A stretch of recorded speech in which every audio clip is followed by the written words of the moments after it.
Daniel, man, thanks for coming on. Thank you, mate. Thank you for having me.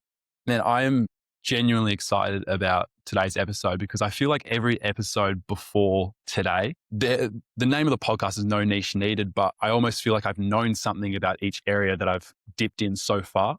What you do, I feel like I genuinely have no idea how it runs or how it functions or how you guys do it. So for people hearing about you for the first time, how would you describe what you do? I'm basically a creative director for athletes, professional athletes, in particular video production. So I direct longer form content with athletes, kind of documenting their processes and the behind the scenes, and not only helping kind of their personal brand, but giving fans like a really cool insight into their processes and things you don't usually get to see.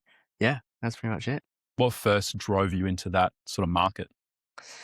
Oh, well, I mean, to go really far back, started videography with mates in high school. Just absolutely loved it. We were talking about it before. Couldn't bring myself to post a single video. Just so scared. But as soon as leaving high school, me and my mates just ran with it, and we took kind of every opportunity we could and used to film parties, take photos at parties. We were always those kids at the 8/8s with the camera. And then always loved the travel. Like the dream was to be able to travel and get paid for it. So we traveled as much as we could and slowly built a social media following around that, around the short form content, and that was amazing. And then just kind of started to fall out of love with it a little bit, I think, with the video side of things. And I've had such a big background in sport, and love sport my entire life, and feel like I kind of lost that for a little bit. And then, coming back to it, I actually Flick Palmetier, we met at an influencer camp, and she posted some training footage in the pool. She's a big wave surfer. I thought that is so cool. Like I really want to be able to film that. So I reached out to her and said, could I film your next training session? And she said, absolutely. And then I've never had this since, but I was like literally obsessed by this project. Like I couldn't sleep at night. Like I just had ideas firing like all the time. And while I was feeling quite lost doing the travel content, this was like a real spark that I hadn't had in just so long, since I was kind of a kid. So yeah, fell in love with that really quickly. Being able to document these guys that are just so incredible at what they do. And not only just documenting, but just witnessing it, just being there with them is just such a cool kind of concept to me. So yeah, I guess it's a bit of a long story to it, but that's kind of how I fell into it. What specifically about that first project made you so fired up about it? Was it because you had that sports background and now you're getting to document someone else's story? Yeah, I don't even know what it was. I really couldn't tell you, but I was telling everyone, and they kind of saw it for themselves. Like, wow, this is really something that they could see the switch for me, kind of thing. So, um, yeah, I think, yeah, you're right. I think it literally is just telling a story. I think I have become quite obsessed with these guys. I think it's such an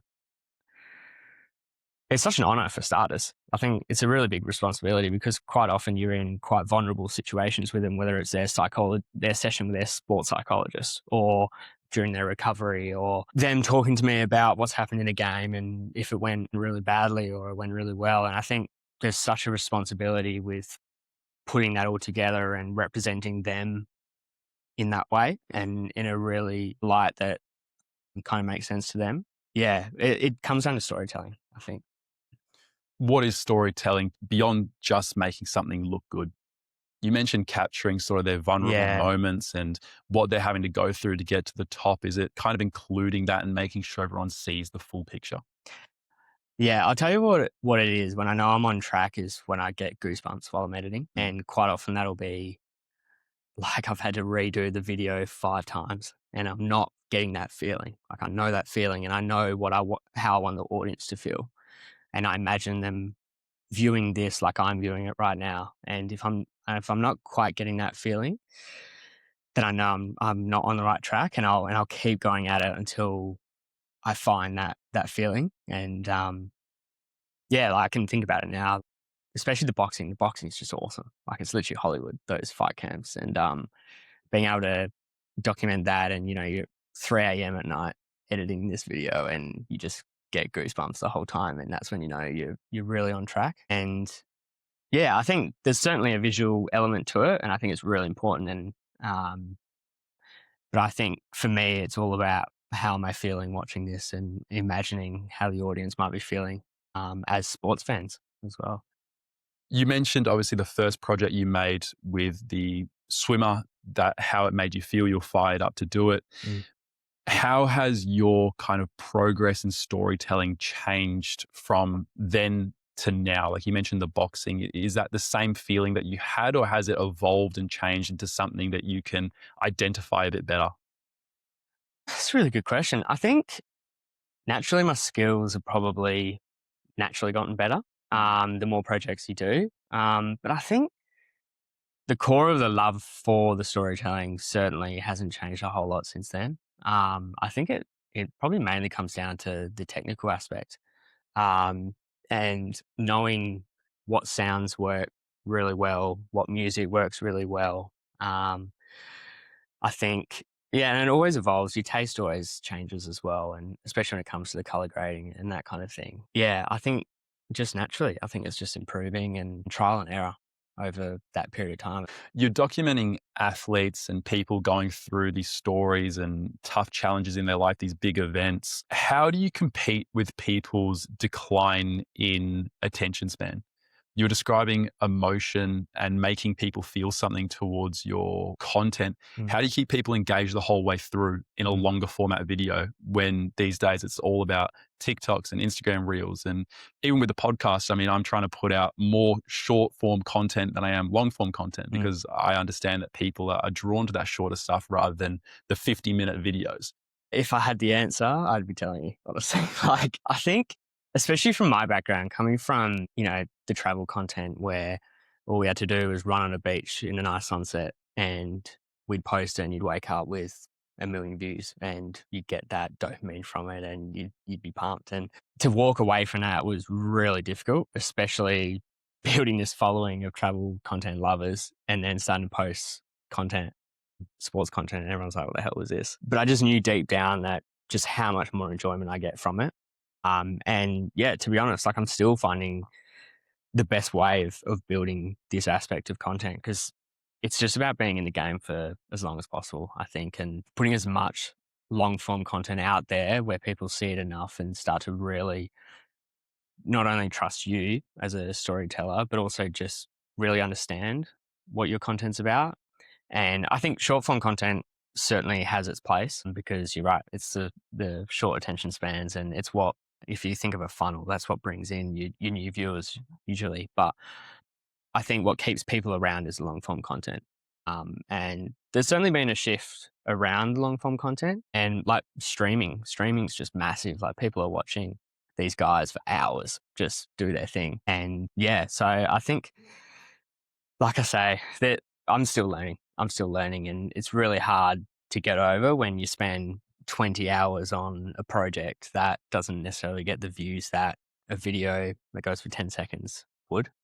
And I think you just have to remind yourself constantly why you're doing it. It's not for that extra validation of viral videos and likes and that kind of thing. You just know deep down why you're doing this. And the fans that sports fans in particular that do see the video and I get great reviews from that is kind of what keeps me going, and particularly fans of these particular athletes that haven't seen them in this light before and being able to give the fans something really different is kind of yeah, what keeps me going with it. But yeah, it's as a creator, it's such a hard thing to get past.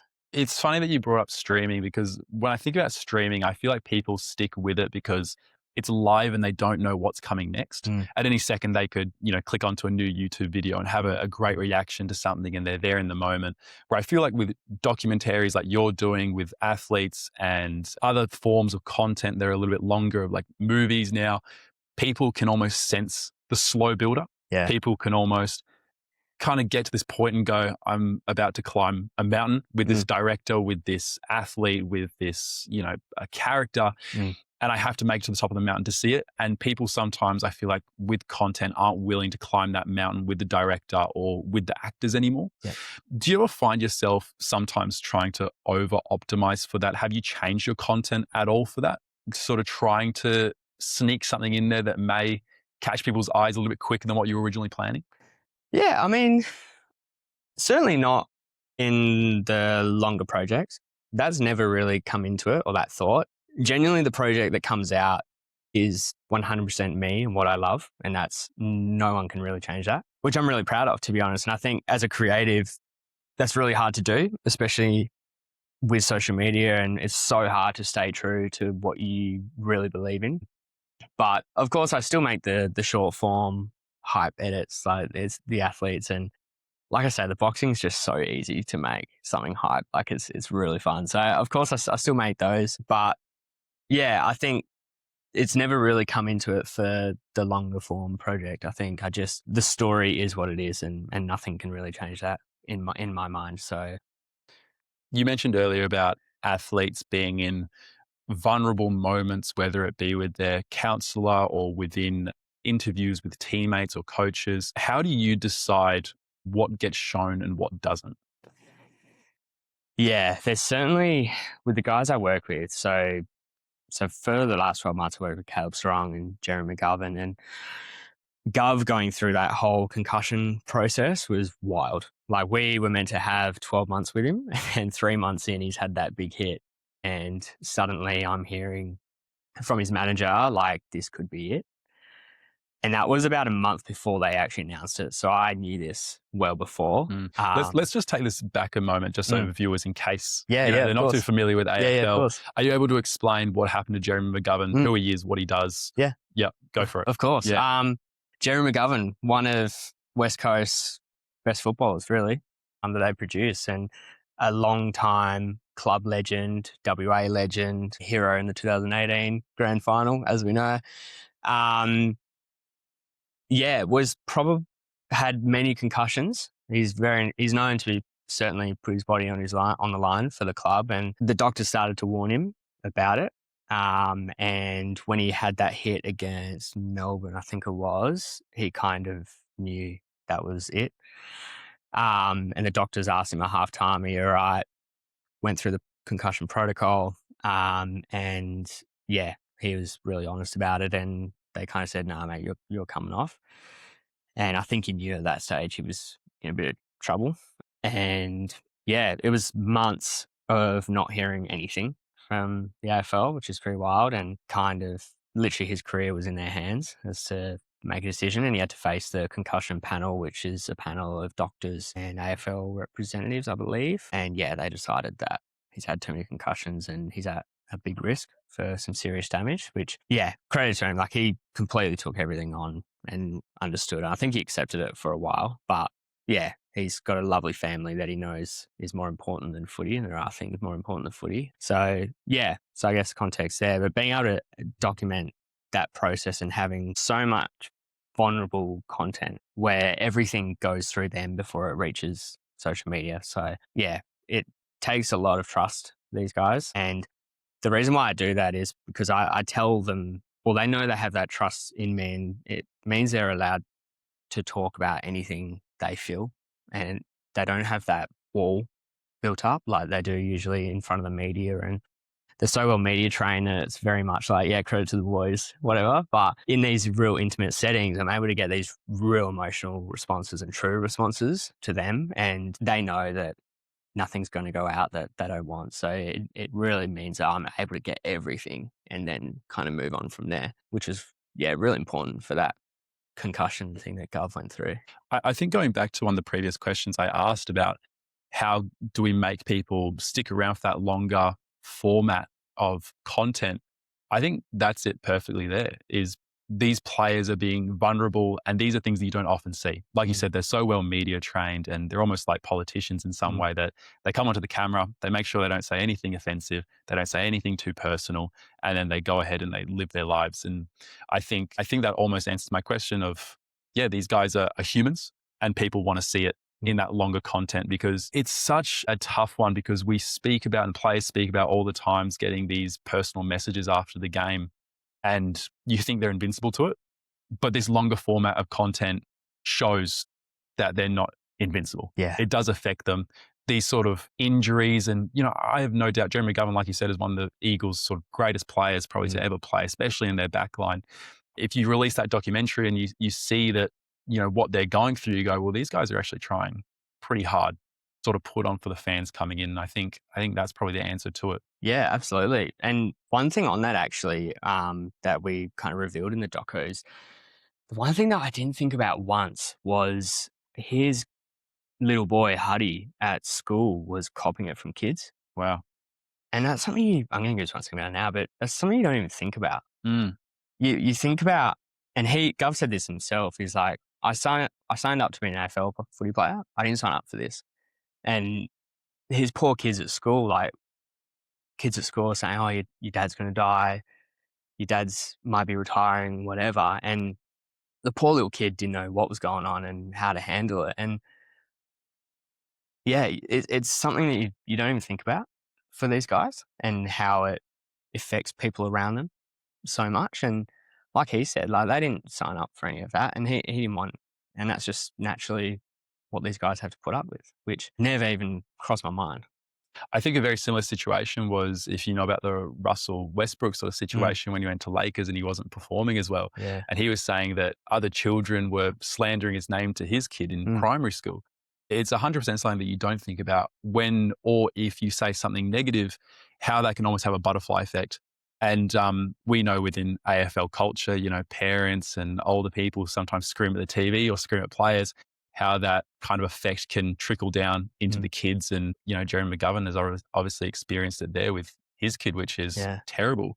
So in the documentary, how do you decide what parts of that do go in and what don't? Yeah. What's relevant to the story, really, I believe. And while also making sure that Gov's seen in the best light possible. And yeah, that was such a long process, like really, really hard process. Like, how long were you filming for with Gov and then we were filming for probably, we didn't get to as much as we hoped. Yeah, I'm not sure how much I can talk about this, but the AFL were really strict on it, really strict, and they didn't want anything me near him, basically, which is pretty gnarly. But yeah, and when we say long form content, at the moment they're just like 2-minute episodes. They're just like little trial episodes to see kind of what works and that kind of thing. And we did a few back to back, but fitting such a big story and 2 minutes is long form content these days, but really it's not much time at all. And fitting it in such a short amount of time was so difficult. Yeah, it doesn't really answer your question, but it's honestly, like I say, I rely on my feeling while I'm editing, and I just put bits in, and it's amazing how hard it is to match scenes and make sure the story flows the way that makes sense to me. And like, there's quite often like the guys will say something incredible, but I just can't work out a way to put it in this story. I just have to accept, like, it just doesn't fit, and it's really hard for me. But like I've got so much stuff that could be sharing, but yeah, it's really difficult. It's really difficult. You mentioned the AFL obviously putting a pretty big restriction on you on how much they actually want you to see and want you to experience. Have you taken any footage of these players, doesn't have to be Gov or Sarong, but any of these players that you've interviewed or worked with, and either them or their association has gone, nah, that's not going in, even though you went, this is really going to help tell this story, and this is, probably the best sort of thing to put in there, but they've turned around and they've gone, no, I don't want that. Yeah, all the time. All the time. It's something I've had to learn really quickly, because you're not only dealing with the athlete, so you're making sure they're happy, you're also dealing with their managers and their PR manager or their agent. And then you usually, if you're with an athlete with a big corporation like Freo, West Coast, you're going through their managers as well and their PR, making sure that the club's being seen in the right light. But it's such a long process, and it hasn't been a huge issue, but there have been times where naturally, when I've recorded something, very quickly, sport moves so fast, it doesn't become as relevant, or it can be seen in a different light. So, for instance, a few times last year, Freo had, for instance, a big win against Collingwood, at the G. It was massive. And I got to see Caleb 3 days after that. And I was like, we need to record this now. Chatted, took about 2 weeks to put it all together. And by then, I think Freo had a really big loss. And it was like, bang, sorry, we can't put this out anymore. And it was like, are you kidding me? So we ended up postponing everything just because things moved so fast, and they were heading into finals and things were getting really heated. And when they're in the media a lot, you don't want to put fuel on the fire because it can happen really quickly. So it's certainly a really big element that I didn't even think about coming into this, and I've had to learn really quickly because at the end of the day, these guys they're in such, well, it's a tough industry. It's a really tough industry, and to then put something on their socials that hasn't gone down well, really, it doesn't help anyone. People are so quick to point the finger. I feel like within the sporting industry, well, look at what he said. Yeah. Instead of sort of going, yeah, this is about the game, this is about the moment, Yeah. it can really be taken out of context, and people point fingers and say, oh, well, maybe he's not as good of a bloke as what we thought he was, or he's a little bit arrogant, he's a little bit cocky. Yeah. This is the exact same sort of situation that I believe happened with Jacob Blight, who I've previously had the podcast. He got dropped from Richmond, and the belief was that he was seen as a little bit cocky or a little bit arrogant. But deep down, he was just he wanted to perform. He wanted to be the best version of himself. And that was just interpreted wrong by people. Yeah. And then all of a sudden that gets into the media. And I don't know whether that's had any trickle on effects, later down the line of reselections and things like that. But you're absolutely right. I mean, the media and how it's portrayed, anybody can take a sentence from a clip that you post or that they put on their sort of social media. And it's not always opposition. I mean, fans as well. I mean, you probably see it as well. But I imagine that Caleb Sarong, if he had come out and said, yeah, what a great win, what a great victory, we're looking at a flag. And then the next week they lost. Your own fans can almost turn on you a little bit and go, we're obviously not that good, are we? Oh, I see it in the comments all the time. Like it moves so incredibly fast. And I think WA sports fans in particular, or West Coast fans in particular, I reckon I'm a West Coast fan. I'm an Eagles fan. Yeah, I'm very proud to be. I'm very proud, but I feel like we can be quite savage when it comes to our guys. And yeah, it's insane. And that's why I actually forgot to mention, but moving into sport, I started a digital sports brand called Real Motion. And that's where I host the guys. So I collab posts with Caleb, Gov, and range of different athletes. And what I want to do is pull all the sports fans together. And the reason for starting it was these athletes don't have anything to be able to control their own narrative apart from their own socials. And with the tall poppy syndrome in Australia, it doesn't usually go down well if they're doing day in the lives or whatever. So that's why I created Real Motion, because it's almost a mask for them a little bit. And all their teammates see it as Real Motion documentary team is just following them around.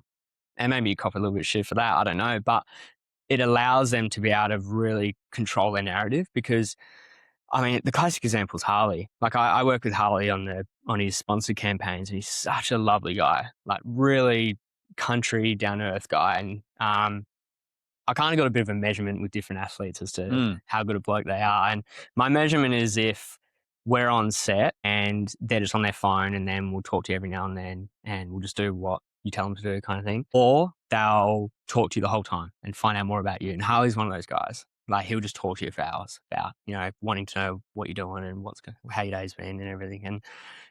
But all my mates almost don't believe me because they only read the back page of the West and they see Harley flipping the bird at whatever. And he's a competitor. And of course, the natural ego makes him such an incredible player and such a gifted player. But what I'm able to do is bring out these inner personalities that are true to them.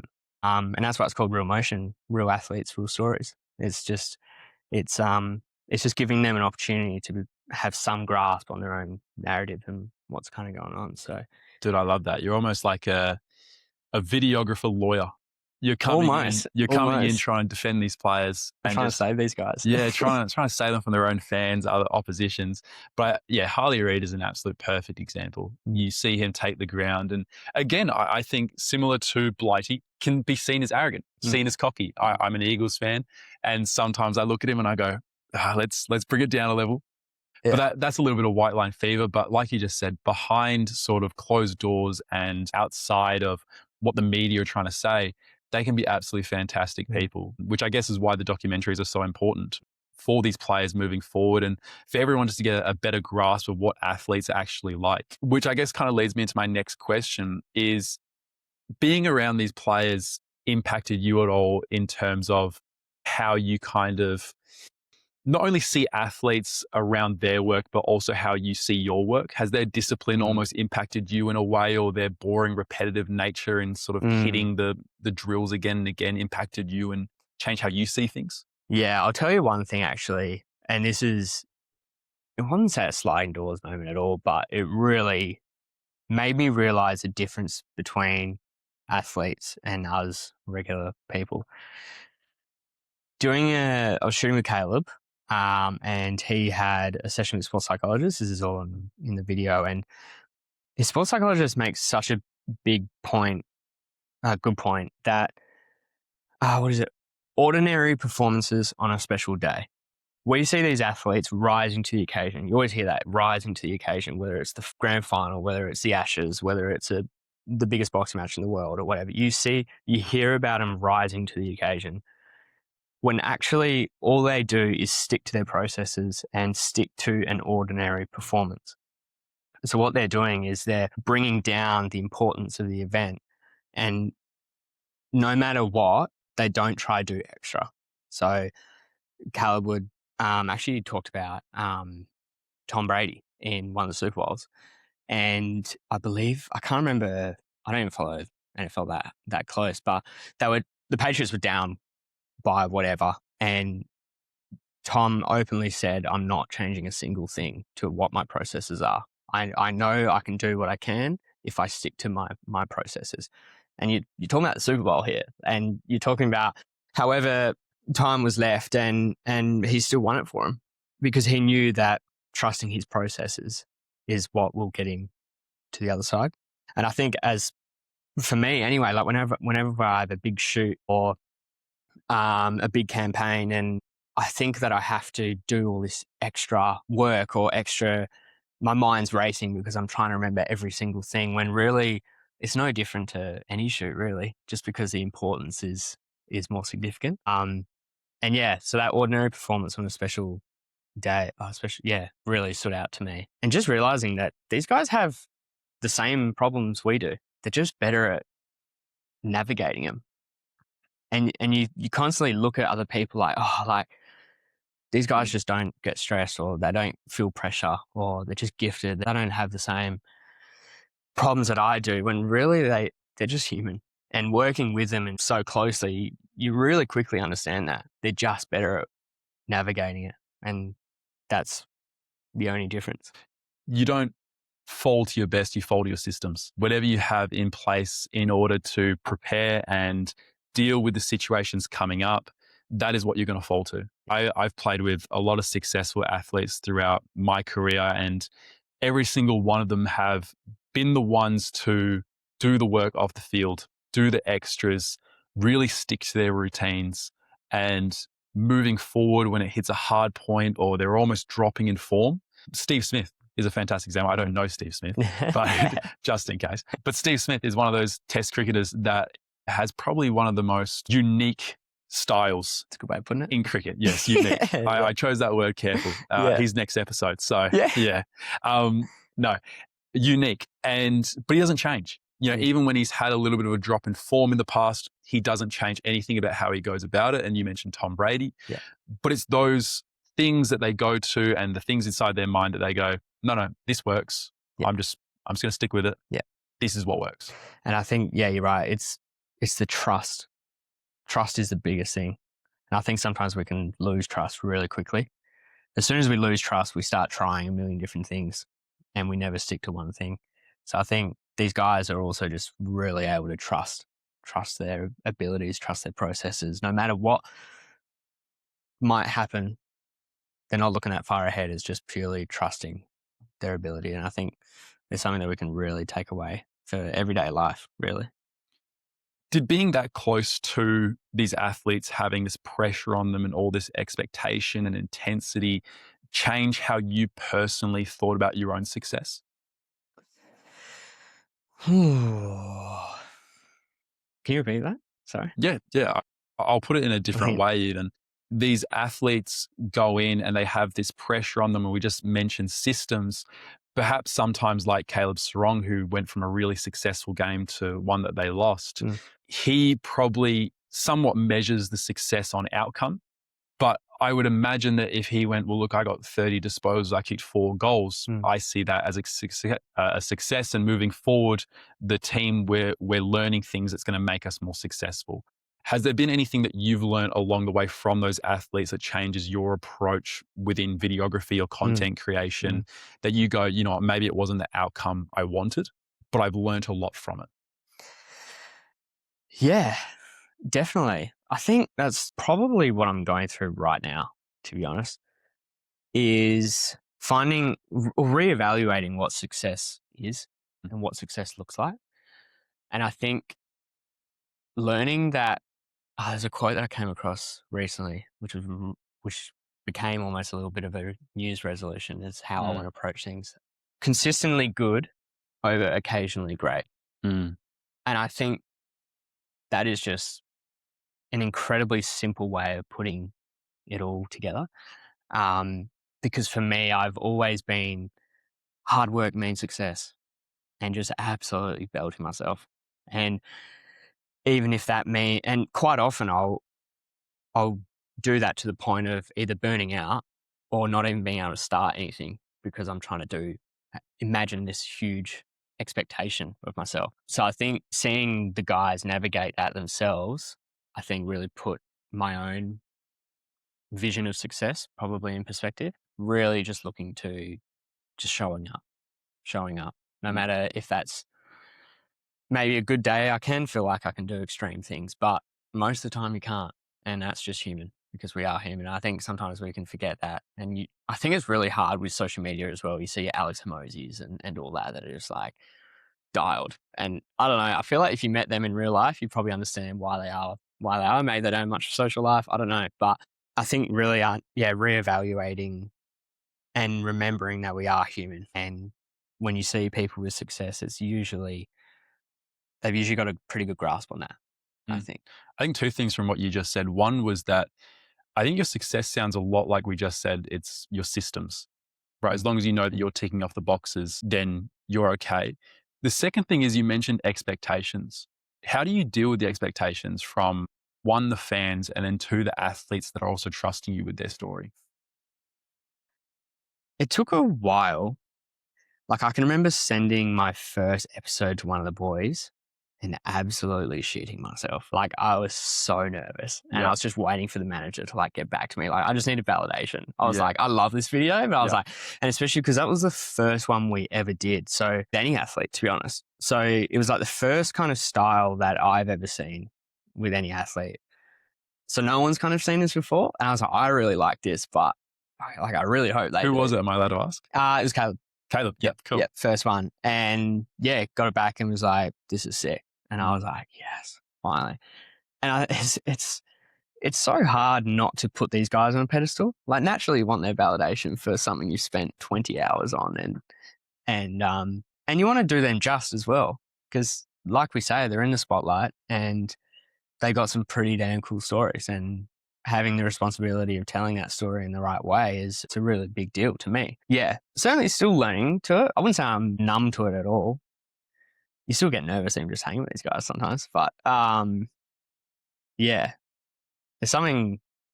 But at the same time, if you weren't nervous about it, you'd almost wonder why you're doing it, because it's what makes it so cool is working with these guys, because it gives something for my mates to talk about. Like they want to know about it. And to me, I'm like, oh yeah, it's just like a client. But to them, it's everything. And so if you were to lose that, you'd actually be losing part of the reason why you love doing it as well. So when I'm nervous, I kind of remind myself of that. Yeah, I think right now with the podcast, I relate to that pretty big. Like, to be honest, each week, my guests have become more and more within the spotlight, as in they have more and more followers. You know, we've mentioned some of my previous guests before the episode, but each week I'm a little bit nervous, and I put on either, whether it's over a Zoom call or, you know, over the laptop or in person, it's almost like you just have to lock in. Yeah. And I'm just like, all right, I've got to treat this guy like, he's my best mate. Yeah. And I've just got to speak to him as naturally as I can. Even though in the back of your mind, you're going, I hope this guy doesn't think this is going terrible. Yeah. Yeah. Have you found that ever? You've been in that room with the athlete and you're going, like, nah, not really. I think I've certainly right up until, because I obviously interview these guys, and right up until interviewing them, probably, and I'll have like all my notes and stuff. But then when I'm in it, I've realized I haven't even looked at my notes. I'm just so like dialed into it because I'm just so curious about, what they're going to say. And I know what parts of the story I want. And so I try to get that answer out of them. And so meanwhile, I haven't even looked at my notes. I just try to get the story out of them. And usually they manage, because at first, like, you got their team around them making sure that everything's all good. And naturally that's a really intimidating scene as well. But yeah, I think it's just about bringing it back to why you're doing it. And it's not about, being able to do something with someone famous. It's about telling the story. It's like, that's why we're here. So let's try to make that happen and do everything we can to make that happen. So yeah, but I don't blame you at all, because it is intimidating.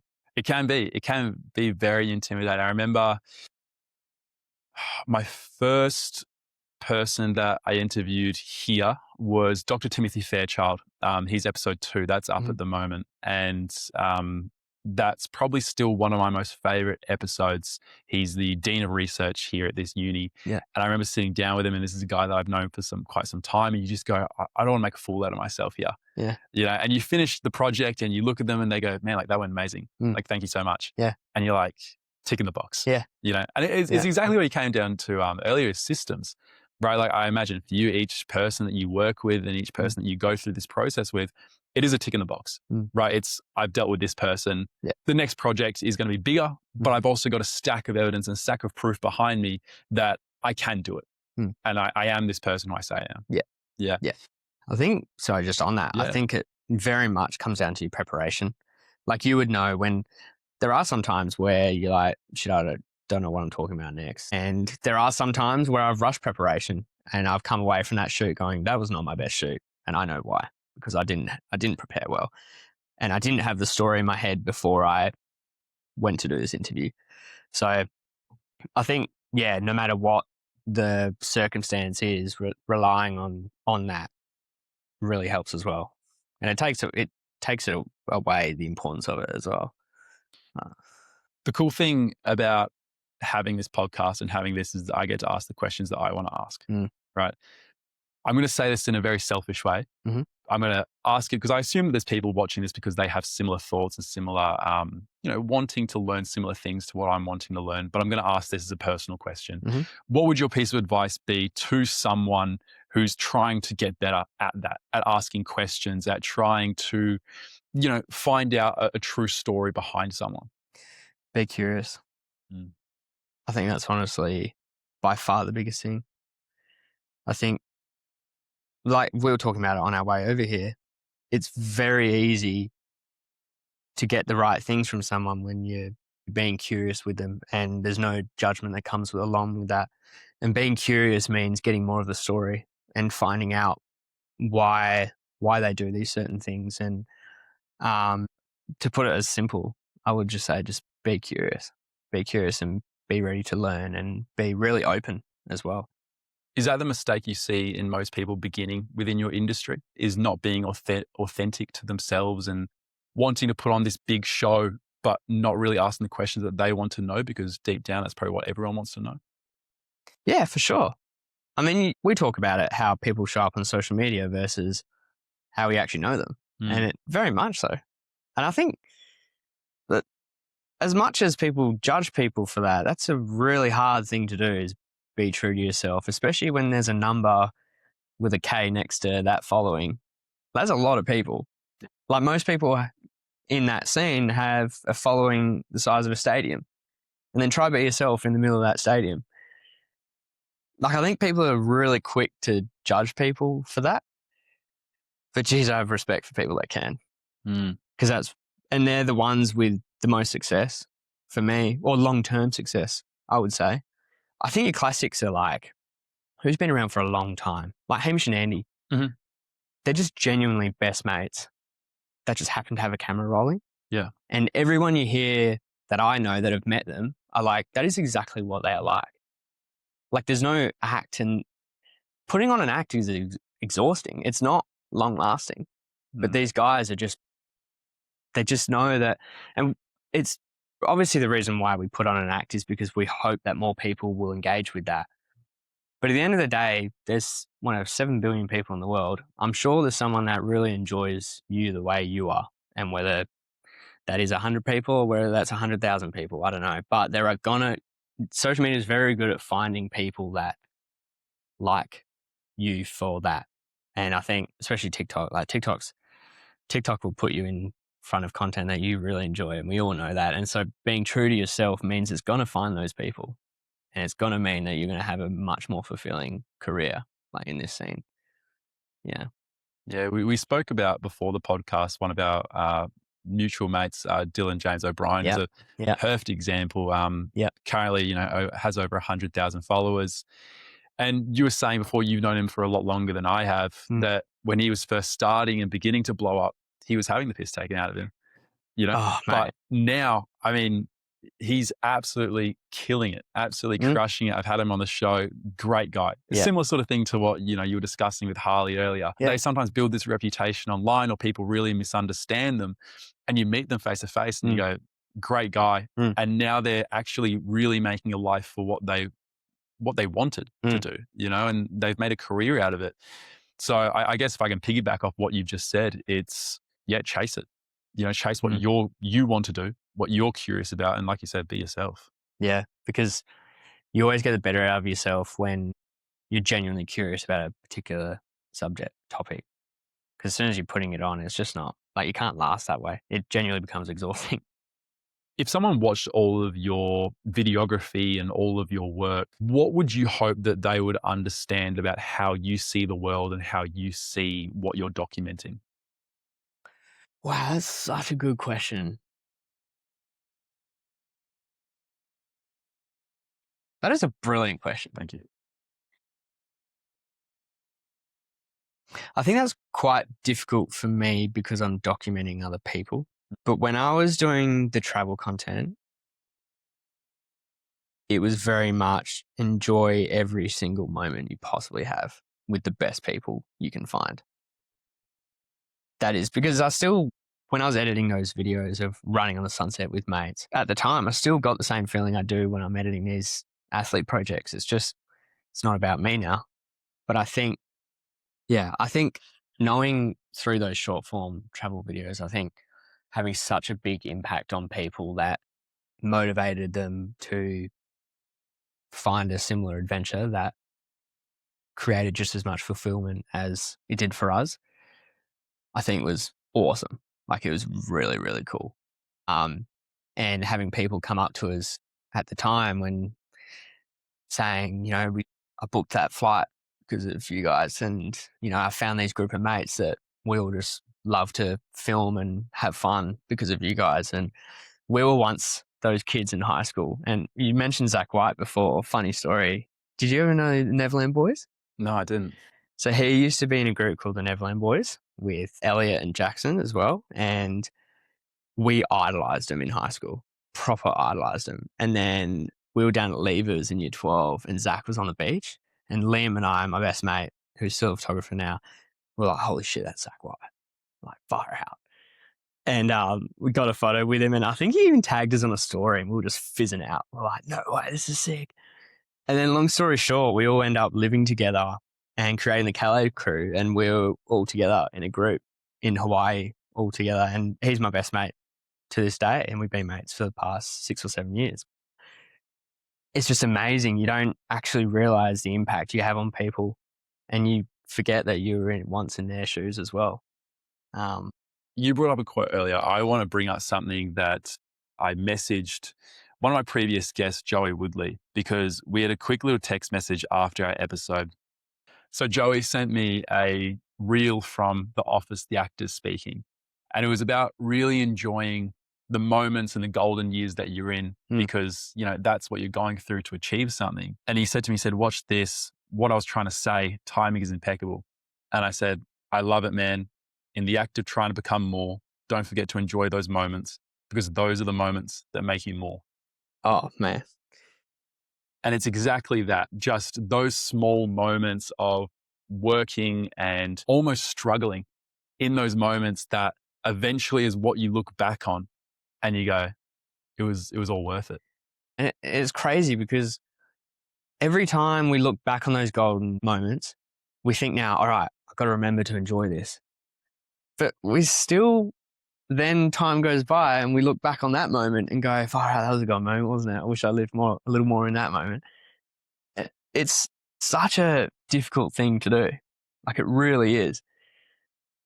But we just got to do our absolute best at it. And I think that's really the key. And that's so well said. Dude, I I think think that's exactly it with your documenting and your videography with these athletes is capturing those golden moments, because then athletes are going to look back and go, yeah, that was pretty special. Oh, That was pretty cool. 100%. Definitely. Yeah. Even the downsides and the emotional parts of it, I have no doubt that they're going to look back and go, well, if I could get it back, I would. Yeah, know? certainly. I hope so. And I look back on those moments and go, wow, as if I was there. As if I was there and I witnessed that. And I was there with them before that as well and with them throughout the journey. It's yeah, it's very cool. Yeah. It's very cool. Daniel, man, it's been an absolute pleasure speaking today. It's a conversation that I've genuinely enjoyed. I feel like I've learned a lot about these athletes, what goes on behind the scenes, and just a lot about what you do as well. Like I said, it's kind of the first episode that is really outside of my realm and something that I haven't even touched before. So I want to thank you for coming on, sharing a bit of your wisdom, and where can people find you? My name's Daniel Barrington on Instagram, and the brand is Real Motion. By Real Motion is the Instagram handle. But mate, thank you for having me. It's been an absolute blast, and I can't wait to see where you take it. It's exciting times. Thank you, man. Really appreciate it. Thanks, mate.